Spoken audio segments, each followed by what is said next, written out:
Suasana konferensi pers di lobi RSUD Dr. Doris Silvanus, Palangkaraya menjadi tegang pada hari Rabu 20 Maret 2024 lalu ketika salah seorang orang tua bayi yang meninggal angkat bicara. Afner Juliwarno dalam keadaan emosi menyampaikan kekecewaannya di depan awak media dan pihak rumah sakit yang tengah mengadakan jumpa pers. Menjadi kematian anak saya itu saya, bukan kalian anjing, bukan bublai. Itu anak saya yang perlu mendengarkan penjelasan. Saya yang perlu mendengarkan penjelasan, bukan bublai.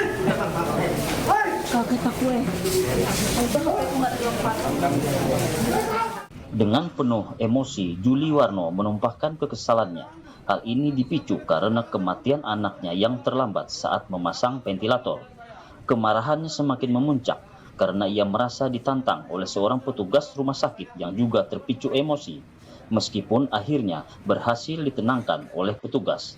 Orang tua bayi yang meninggal tersebut masih meminta penjelasan medis yang detail dari pihak RSUD Dr. Doris Silvanus terkait kematian anak pertamanya.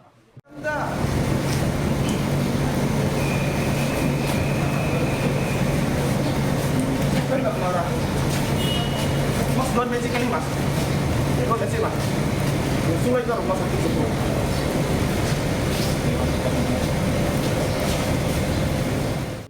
Sementara itu, manajemen Rumah Sakit Umum Daerah Dr. Doris Silvanus angkat bicara terkait dugaan malpraktek yang mencuat terkait kematian bayi tersebut. Pelaksana tugas Direktur Rumah Sakit Umum Daerah Doris Silvanus, Adi Pradita, menegaskan bahwa pihaknya telah menjalankan prosedur yang berlaku. Menurut Kabid Pelayanan dan Medis Dr. Anto Fernando Abel, pasien tersebut lahir pada tanggal 9 Januari 2024 di luar Rumah Sakit Umum Daerah Dr. Doris Silvanus. Pada tanggal 12 Januari 2024, pasien dirujuk ke Rumah Sakit Umum Daerah Dr. Doris Silvanus karena gejala, kembung, dan muntah. Setelah dilakukan tindakan bedah, pada tanggal 16 Januari 2024, orang tua pasien memberikan persetujuan atas indikasi sumbatan usus yang diduga megasolon atau ileus obstruksi. Pasca operasi, pasien dirawat di ruang sesuai dengan kondisinya. Observasi, pemeriksaan, perawatan, dan perhatian sesuai kondisi pasca operasi tetap dilakukan.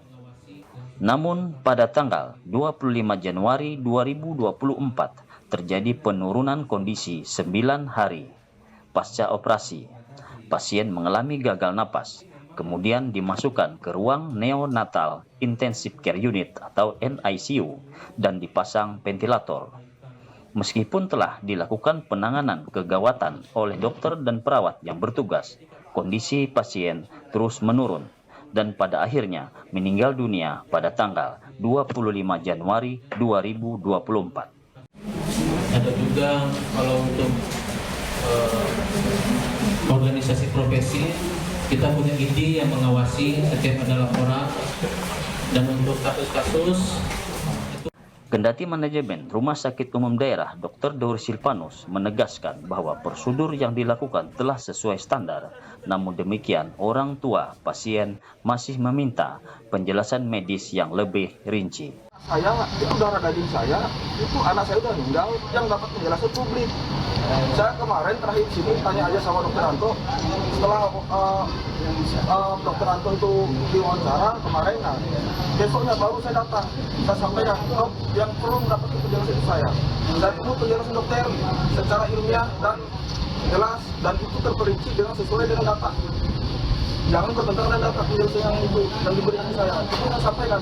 Ini saya dengar informasi tadi malam publik yang mendapatkan penjelasan kematian anak saya. Kenapa bukan saya yang mendapatkan penjelasan secara resmi saya belum pernah dapatkan, tapi publik mau dijelaskan. Nah, anak saya itu Pak di rumah sakit Muhammadiyah tidak ada bocor jantung, tidak ada yang namanya bocor paru. Anak saya sehat, masalahnya paru dan jantungnya. Tapi sampai di sini setelah selesai dioperasi Bang ya, itu tiba-tiba ada bocor jantung dengan paru bocor. Kalau memang dari awal anak saya ada bocor jantung dan paru bocor, tidak mungkin mereka berani mengambil tindakan operasi. Ini kan pas operasi anak saya bocor jantung. Tim Liputan Jurnal TV melaporkan. terkait kasus